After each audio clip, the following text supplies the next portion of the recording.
There are few places that entice the imagination quite like England.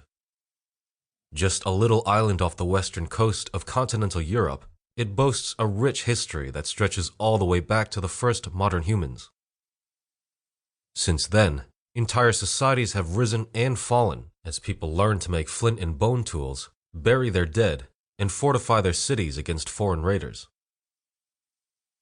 From the fearsome Celtic warriors of prehistory to the clever inventors and statesmen of the modern era, England's story is one bursting with magnificent castles, complex kings and queens, rebellious peasants, and horrifying plagues.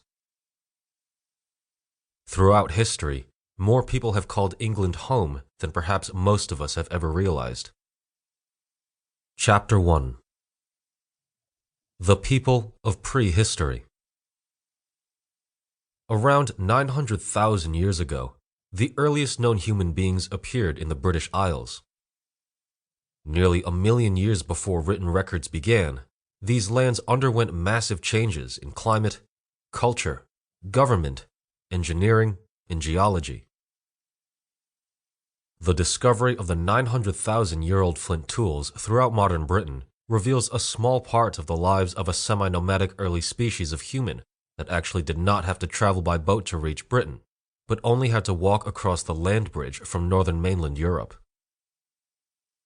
Anthropologists hypothesize that these early humans spent time in Britain mostly during the warmer summer months. There is little evidence of permanent settlements in this area until about 500,000 years ago. After this time, several species of proto-humans appear to have frequented the landscape. Some of these visitors and potential residents were Neanderthals. Little of significance has been found of these early peoples, but starting about 30,000 years ago, the archaeological records show a clear increase in population and cultural evolution. By that period, modern humans had emerged.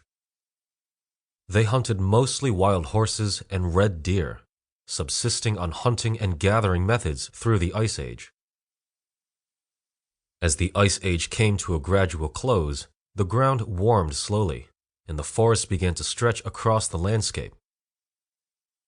More people settled in the area, creating an ancient culture whose components researchers can only guess at. Eventually, they began to leave more compelling clues as to their identities. On the border of Nottinghamshire and Derbyshire sits Cresswell Crags, an area with many cave formations. In the rock known as the Church Hole at Nottinghamshire, engravings were discovered on the cave walls, dating from about 13,000 years ago. Birds, buffalo, deer, and bears are shown in the engravings, which is the earliest form of cave art found in Britain. At the end of the Ice Age, around 6500 BCE, rising sea levels finally cut off the British Peninsula from the rest of Europe, making the islands that we recognize today. About 2,000 years later, farming technology began to revolutionize food production among the people of Britain. The objects these first farmers and their successors left behind include stone axe heads, querns for grinding flour, and ard plows.